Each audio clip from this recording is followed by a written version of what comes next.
Assalamualaikum warahmatullahi wabarakatuh. Mimin pergi ke kebun cari buah manggis. Bab 3657 sampai bab 3660. Meskipun kalimat ini sangat umum di antara pasangan normal, Gong Qiankyu hampir tidak pernah berinisiatif untuk mengatakannya. Xiao Feng bahkan merasa sedikit terbawa suasana, dan perasaan rindu yang kuat langsung memenuhi hatinya. Qiankyu, aku juga merindukanmu, suatu hari tanpa melihatmu seperti terpisah 3 musim gugur. Kata Xiao Feng penuh kasih sayang. Gong Qiankyu menekan rasa mualnya dan bertukar kata yang menyentuh hati dengan Xiao Feng.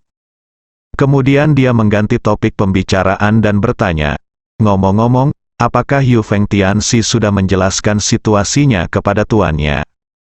Penjara Sentian sudah mulai mendesak saya, tetapi status saya saat ini tidak memungkinkan saya untuk langsung memasuki base camp. Gong Qiankyu pura-pura tidak tahu apa-apa. Qiankyu benar-benar tidak tahu situasinya. Xiao Feng sangat gembira, dan sekali lagi merasa marah dengan kecurigaan Suzaku dan orang lain sebelumnya. Qiankyu, maafkan aku tidak berguna. Yu Feng Tianxi diculik lagi oleh Dugu Xiao. Xiao Feng kemudian menceritakan apa yang terjadi sebelumnya. Setelah Xiao Feng selesai berbicara, Gong Qiankyu bertanya dengan bingung, bagaimana mungkin itu dekat markasmu? Dengan kekuatan guru, bahkan jika sekte Qiankyu memblokirnya dan tidak peduli seberapa kuat Dugu Xiao, itu tidak akan membantu sama sekali. Sebenarnya, inilah tujuan sebenarnya Gong Qiankyu mencari Xiao Feng. Namun, menurut laporan penanggung jawab tentara tewas yang menyerang base camp, Ye Junlin tidak terlihat saat menahan serangan mereka. Hal ini membuat Gong Qiankyu cukup bingung. Pentingnya Yu Feng Tianxi terbukti dengan sendirinya, dan Ye Junlin tidak punya alasan untuk tidak mengambil tindakan. Tuan hilang, Xiao Feng berkata sambil menghela nafas. Gong Qiankyu buru-buru bertanya, hilang? Apakah kamu bercanda? Sekte Qiankyu sangat ingin melihat harimau itu. Bagaimana mungkin tuannya menghilang? Saya juga terkejut, tetapi tuannya memang hilang. Bahkan tuannya pun tidak ada, ibu dan Junjun hilang. Kami tahu keberadaan tuannya. Jika dia ada di sini hari ini, Yu Feng Tianxi tidak akan diculik. Kecurigaanmu telah sepenuhnya hilang. Itu benar-benar langkah yang salah dan semuanya kosong. Xiao Feng berkata agak frustrasi. Gong Qiankyu menghiburnya, kasihan sekali. Jika kecurigaanku hilang, aku bisa kembali ke base camp bersamamu. Memang benar, guru, aku tidak akan memberitahumu kemana aku pergi. Bukankah kamu murid guru yang paling berharga? Jika kamu mengetahui keberadaan guru, kali ini Yu Feng Tianxi akan sangat aman. Xiao Feng, saya tidak bermaksud mengatakan hal buruk tentang guru, saya hanya merasa. Xiao Feng menyela langsung, Qiankyu, kamu tidak perlu menjelaskannya, aku mengerti. Kamu mengeluh tentang aku. Meskipun Xiao Feng tidak menunjukkan kelainan apapun di permukaan, ketidakpuasannya terhadap Ye Junlin semakin meningkat. Gong Qiankyu juga memiliki tujuan ini, dan dia dengan sengaja membimbing Xiao Feng dalam setiap detailnya.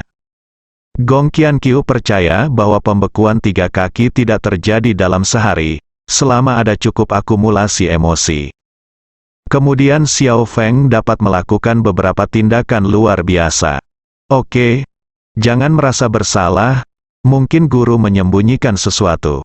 Karena Yu Feng Tianxi telah ditangkap lagi, saya harus terus mencari keberadaan sekte Qiankyu. Semuanya akan baik-baik saja ketika Tianxi kembali. Gong Qiankyu dia bertindak sangat tidak berdaya dan melanjutkan, setelah masalahnya diklarifikasi, saya ingin pergi ke base camp bersama Anda untuk bertemu dengan tuannya. Tetapi saya tidak tahu kemana perginya tuan itu, kapan dia akan kembali. Hanya jika dia ada di base camp, kita akan lebih yakin. Sungguh Qiankyu, aku juga berharap hari ini akan segera datang. Xiao Feng sangat gembira. ini adalah pertama kalinya Gong Qianqiu berinisiatif untuk mengatakan bahwa dia akan kembali ke base camp bersamanya. Tapi Xiao Feng sangat bersemangat. Adapun guru, aku akan memberitahumu segera setelah aku mengetahui gerakannya. Mendengar jawaban Xiao Feng, sudut mulut Gong Qianqiu sedikit terangkat. Setelah mengobrol dengan Xiao Feng untuk beberapa kata lagi, Gong Qianqiu, dengan enggan, memutus perangkat komunikasi. Lubang mayat, di dalam markas besar Sekte Qianqiu. Mata Gong Qianqiu sedikit terfokus, dan pikirannya berputar cepat. Keberadaan Ye Junlin masih menjadi misteri. Bahkan Li Ziran dan Junjun tidak mengetahuinya, yang mana agak aneh. Apa yang Ye Junlin lakukan hingga menjadi begitu misterius? Apakah dia pergi untuk meningkatkan kekuatannya? Gong Qianqiu buru-buru membuang gagasan ini. Menurutnya, tidak ada yang bisa menandinginya dalam hal meningkatkan kekuatannya dalam waktu singkat. Tentu saja bisa bagi Junjun, karena dia sendiri adalah akar spiritual dan tulang spiritual yang melahap, yang lebih baik dari tulang akar yang dia ciptakan kemudian. Namun Junjun ada di base camp, dan menurut laporan dari tentara yang tewas, kekuatan Junjun tidak seseram yang dibayangkan. Mengambil 10.000 langkah mundur, bahkan jika Junjun telah memutuskan untuk mengambil jalur melahap yang ekstrim, pembuluh darah super spiritual dimanapun di dunia telah hilang. Tanpa pasokan energi spiritual yang cukup, melahap akar spiritual dan tulang spiritual juga merupakan wanita terampil yang tidak bisa membuat makanan tanpa sedotan. Anda tidak akan pernah bisa mengejar ketinggalan dengan diri Anda sendiri. Ye Junlin seharusnya memikirkan cara untuk menghadapiku. Karena cara memperbaiki diri tidak berhasil, hanya ada satu cara lain. Hancurkan sumber energi untuk mencegahku terus melahapnya. Memikirkan kemungkinan ini, Gong Qianqiu terus mencibir. Bahkan jika dia tidak lagi melahapnya, Ye Junlin tidak akan menimbulkan ancaman sama sekali. Saat ini, satu-satunya orang yang bisa menarik perhatian Gong Qianqiu adalah Tianxi. Lebih tepatnya, mereka adalah orang-orang kuat yang mengikuti Tianxi. Hanya dengan memahami akarnya secara mendalam, Gong Qianqiu dapat memiliki rencana selanjutnya yang lebih baik. Dilihat dari informasi yang didapat selama ini, dunia legendaris tersebut bernama Reruntuhan Kunlun. Reruntuhan Kunlun juga penuh dengan sekte, tetapi sekte kuat di sana tidak memiliki pencapaian besar untuk dijadikan referensi. Orang dalam divisi penekan iblis juga mendengar dari samping bahwa ketika Tianxi pertama kali memasuki Reruntuhan Kunlun, tingkat kultivasinya hanya berada di tingkat terbawah. Pada saat itu, kekuatan Tianxi adalah satu-satunya di antara divisi penekan iblis, jauh lebih kuat dari Yu Feng Tianxi. Tetapi jelas tidak sekuat Dugu Xiao hari ini. Sebagai perbandingan, bahkan jika saya memasuki Reruntuhan Kunlun, setidaknya aku harus menjadi apakah ini tingkat kekuatan tempur kelas menengah ke atas. Begitu dia memikirkannya, Gong Qianqiu menjadi semakin mendambakan Reruntuhan Kunlun. Sisi lain, Dugu Xiao juga menerima kabar pasti bahwa ayahnya akan kembali dalam 3 hari. Hal ini membuat Dugu Xiao sangat bersemangat. Ketika waktu kembalinya Tianxi ditentukan, Sekte Qianqiu pernah berada dalam keadaan panik. Dugu Xiao juga berada di bawah tekanan yang meningkat. Bagaimanapun, dia jelas merupakan sosok nomor 2 dalam pembantaian faksi utama di divisi penekan iblis. Setelah Tianxi kembali, dia pasti akan menjadi target penting. Oleh karena itu, ketika Dugu Xiao sedang melakukan tugas di luar, dia hampir berhati-hati dan ketakutan. Saya akhirnya memiliki kepercayaan diri. Dugu Xiao tidak bisa menahan tawa. Pada saat yang sama, banyak informasi penting datang dari ayah kandungnya Xuan Ming.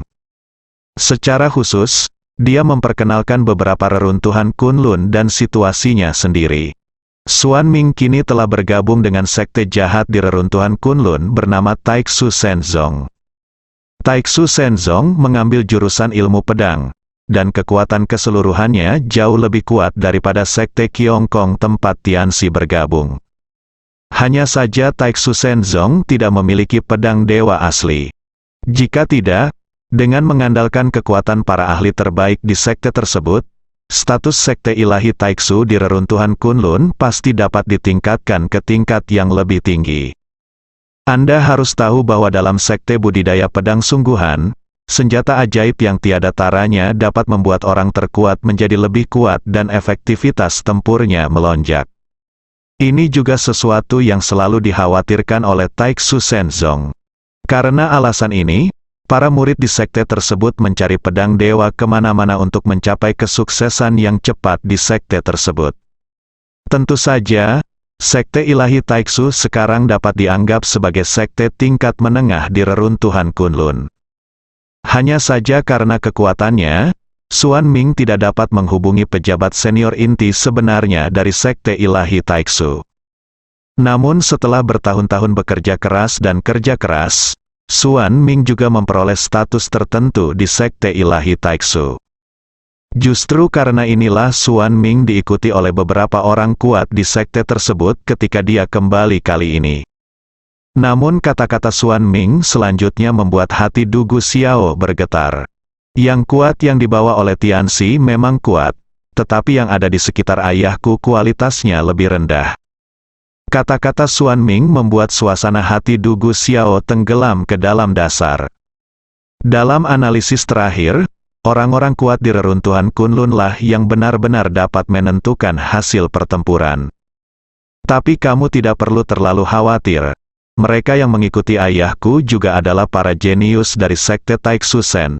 Meskipun mereka tidak sebaik para jenius dari sekte dalam, mereka jauh lebih kuat dari ayahku. Kembalikan uang 10.000. Du Gu Xiao merasa sedikit lega setelah mendengar ini. Melalui percakapan selanjutnya dengan Xuan Ming, Du Gu Xiao mengetahui lebih banyak informasi. Bagaimanapun, sekte ilahi Taixu adalah sekte besar, dan status ayah kandungnya Xuan Ming tidak dapat mencapai jenius teratas di sekte tersebut. Sudah sangat sulit untuk mengembalikan orang jenius biasa. Secara khusus, Du Gu Xiao mengetahui bahwa reruntuhan Kunlun lebih memperhatikan penggunaan elemen langit dan bumi serta aturan budidaya yang sesuai dengan langit dan bumi. Ayah, jadi kekuatan melahap unsur langit dan bumi juga sangat menguntungkan. Du Gu Xiao bertanya dengan penuh semangat. Xuan Ming segera menjawab, itu benar, dan energi spiritual serta kekuatan elemen langit dan bumi lebih melimpah di reruntuhan Kunlun. Jika Anda dapat langsung melahapnya untuk digunakan sendiri, Anda masih dapat menempati suatu tempat bahkan di dalam sekte ilahi Taixu. Bagus, Du Gu Xiao menganggap berita ini sangat menarik. Kemudian dia menjelaskan secara singkat teknik budidayanya. Saya tidak menyangka anak saya akan mengalami petualangan seperti itu. Jika Gong Qianqiu cukup kuat, kita dapat mempertimbangkan untuk bergabung kali ini. Xuan Ming berhenti, lalu mengubah topik dan berkata, saya akan melihat lebih dekat. Itu sebagai seorang ayah sebelum mengambil keputusan. Du Gu Xiao merasa ayahnya terlalu banyak berpikir. Gong Qianqiu sangat kuat, jika mereka bergabung, mereka mungkin benar-benar mampu membalikkan keadaan perang. Kemudian keduanya mengobrol lebih lama sebelum memutuskan kontak. Du Gu Xiao juga semakin merindukan reruntuhan Kunlun. Dia memutuskan bahwa selama dia bisa melindungi dirinya sendiri kali ini, dia akan pergi ke reruntuhan Kunlun bersama ayahnya. Mungkin aku bisa menerobos dunia melalui keterampilan melahap yang ekstrim.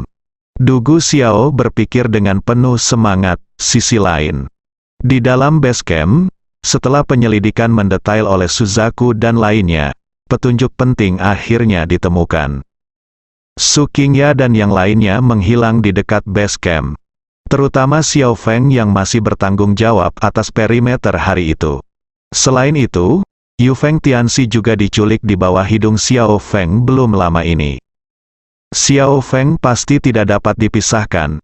Jika Anda ingin menipu orang lain dalam situasi itu, Anda perlu menjauhkan orang dari posisi yang relevan. Dan saya pernah mendengar orang mengatakan sebelumnya bahwa Su Qingya dan Xiao Feng memiliki konflik verbal yang sangat sengit. Dan bahkan hampir mengambil tindakan. Alasan konflik justru karena Gong Qianqiu. Semua orang menuding Xiao Feng, kita harus bertarung dengannya, meskipun kita harus memaksanya, kata Qilin dingin. Zhu Kui dan yang lainnya bergabung dengan Ning Jinye untuk menemukan Xiao Feng.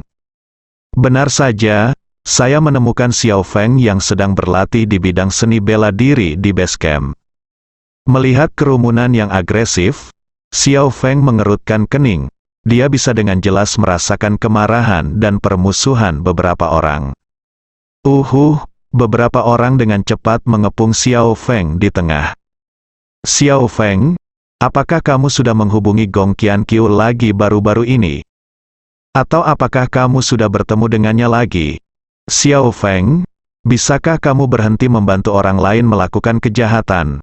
Gong Qianqiu adalah pemimpin sekte Qianqiu. Siapa kamu? Kapan kita bisa mengenalinya dengan jelas?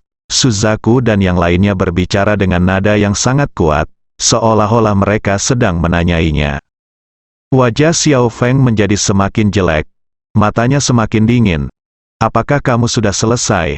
Apakah kamu harus memaksaku melakukan sesuatu padamu sebelum kamu bersedia melakukannya?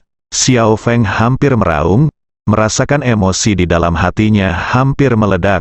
Xiao Feng, kamu benar-benar putus asa, kata Ning Jinye dengan suara yang dalam. Ini bukan giliranmu untuk mendikte urusanku, jadi keluarlah dari sini. Sebelum dia selesai berbicara, sosok Xiao Feng telah menghilang. Jinye, hati-hati, King Long mengingatkan dengan keras. Perasaannya akan bahaya selama bertahun-tahun berjuang di ambang kematian memberitahunya bahwa Xiao Feng memiliki niat membunuh pada saat tertentu. Tingkat kultivasi Ning Jinye tidak rendah. Karena naluri seorang kultivator, dia dengan cepat menghindar ke samping. Bang, namun, Xiao Feng lebih cepat dan meninju bahunya. Klik, saat suara patah tulang terdengar, tubuh Ning Jinye juga terbang mundur.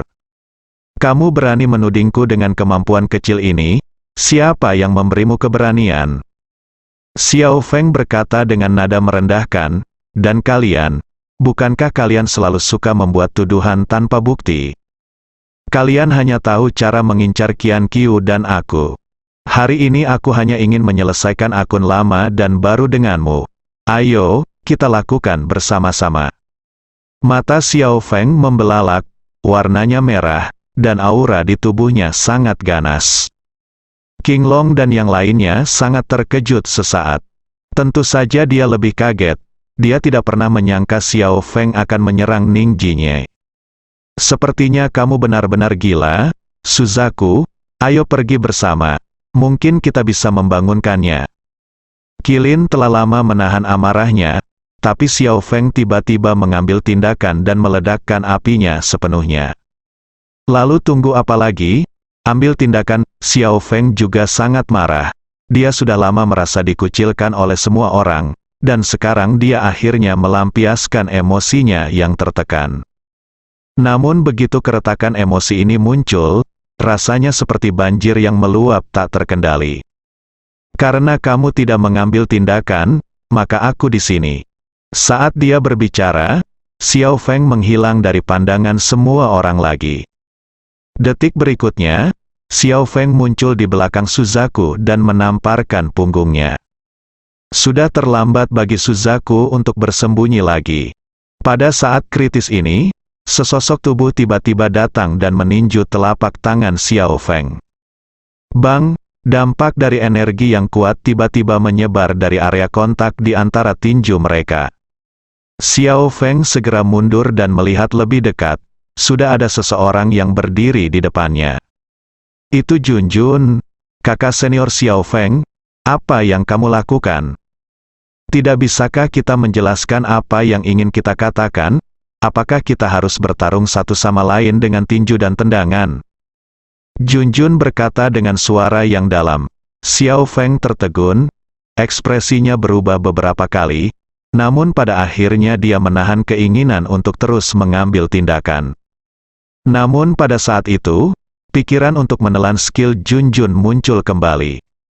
Itu bahkan sedikit lebih kuat dari sebelumnya, yang mengejutkan Xiao Feng.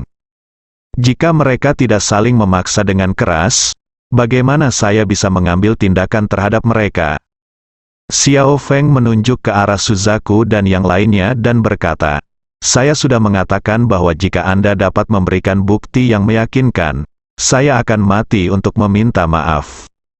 Tetapi jika kamu masih melontarkan tuduhan yang bias tanpa bukti, maka jangan salahkan aku karena tidak mengingat persahabatan lama kita. Xiao Feng tidak menyerah pada saat ini, dia merasa perlu membicarakan semuanya sepenuhnya. Junjun langsung mengerti apa yang sedang terjadi. Kakak senior Xiao Feng, tenanglah dulu, saya akan menjelaskan masalah ini kepada Paman Qinglong dan yang lainnya, Junjun meyakinkan. Junjun, hanya demi kamu, aku tidak akan berdebat dengan mereka hari ini, jadi kamu bisa menjaga dirimu sendiri. Xiao Feng berbalik dan pergi setelah berbicara. Melihat punggungnya, semua orang saling memandang. Orang yang paling seharusnya menjaga dirinya sendiri sebenarnya membiarkan dirinya menjaga dirinya sendiri. Candaan, Junjun, reaksi Xiao Feng barusan terlalu kuat. Saya pikir Yu Feng Tianxi dan Su Qingya lah yang membocorkan informasi tersebut kepada Gong Qianqiu, kata Suzaku dengan sungguh-sungguh. Ning Jinye juga meminum ramuan itu dan berdiri saat ini. Tetapi darah dan energi di tubuhnya masih melonjak. Xiao Feng baru saja memiliki niat membunuh. Aku benar-benar curiga dia sudah gila, kata Ning Jinye dengan napas berat. Junjun terlihat serius. Kenapa dia tidak merasa seperti ini? Bersambung.